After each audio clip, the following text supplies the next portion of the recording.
Hello friends, welcome to my channel. இன்னைக்கு நான் உங்களுக்கு கோதுமை ரவை அல்வா எப்படி செய்யறதுன்னு காமிக்க போறேன். இந்த ஸ்வீட் ரெசிபியை கோதுமை ரவை கேசரி, கோதுமை ரவை பொங்கல் அப்படின்னு சொல்லுவாங்க. இந்த ஸ்வீட்டை ரொம்ப சுலபமா செஞ்சிடலாம், அதே சமயம் ரொம்ப சுவையாகவும் இருக்கும்.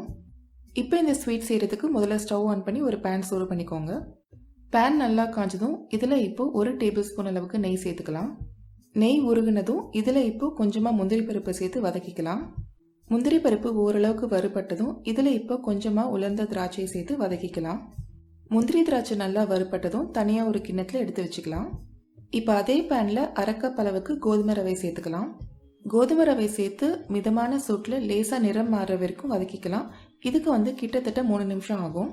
கோதுமை ரவை இந்த மாதிரி நல்லா வறுபட்டதும் இதை தனியாக ஒரு தட்டில் எடுத்து வச்சுக்கலாம்.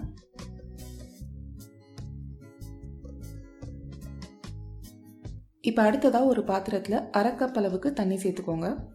இதில் இப்போ 3/4 கப் அளவுக்கு துருவின வெல்லம் சேர்த்துக்கலாம்.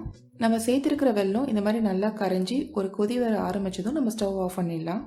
இந்த ஸ்வீட்டை நீங்கள் வெல்லத்துக்கு பதிலாக சர்க்கரை சேர்த்தும் செய்யலாம், அதுவும் நல்லா தான் இருக்கும். இந்த மாதிரி வெல்லம் நல்லா கரைஞ்சி கொதி வர ஆரம்பிச்சதும் நம்ம ஸ்டவ்லேருந்து எடுத்து வச்சிடலாம். இப்போ அடுத்ததாக ஒரு பேனில் 2 கப் அளவுக்கு தண்ணி சேர்த்துக்கோங்க. தண்ணி இந்த மாதிரி கொதி வர ஆரம்பிச்சதும் நம்ம ஏற்கனவே வறுத்து வச்சிருக்கிற கோதுமை ரவையை சேர்த்துக்கலாம். கோதுமை ரவையை 1 நிமிஷம் நல்லா கிளறி விட்டுட்டு இதை மூடி போட்டு 5லேருந்து 10 நிமிஷம் நல்லா வேக வச்சுக்கலாம். நீங்கள் கோதுமை ரவையை இந்த மாதிரி பேனில் வேக வைக்கிறதுக்கு பதிலாக ப்ரெஷர் குக்கரில் 2 விசிலுக்கு வேக வச்சும் எடுக்கலாம். கிட்டத்தட்ட 8 நிமிஷம்க்கு அப்புறமா பார்த்தீங்கன்னா கோதுமை ரவை தண்ணியெல்லாம் நல்லா உறிஞ்சு நல்லா வெந்திருக்கு.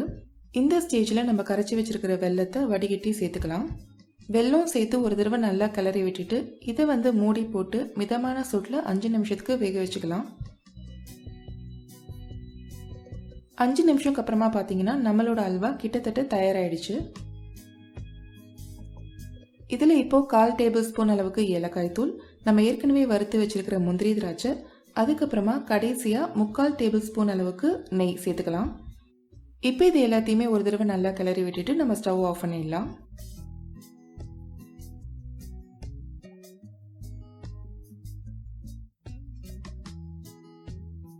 அவ்வளோதாங்க, இப்போ நம்மளோட சுவையான கோதுமை ரவை அல்வா தயாராகிடுச்சு. இந்த ரெசிபியை நீங்கள் கண்டிப்பாக ட்ரை பண்ணி பாருங்கள். இந்த வீடியோ உங்களுக்கு கண்டிப்பாக பிடிச்சிருக்குன்னு நான் நினைக்கிறேன். இந்த வீடியோ உங்களுக்கு பிடிச்சிருந்ததுன்னா இந்த வீடியோவை லைக் பண்ணுங்கள். இந்த வீடியோ பற்றின உங்களோட கருத்துக்களை கமெண்ட் பண்ணுங்கள். அண்ட் மறக்காமல் என்னோட சேனலுக்கு சப்ஸ்கிரைப் பண்ணுங்கள். தேங்க்ஸ் ஃபார் வாட்சிங்.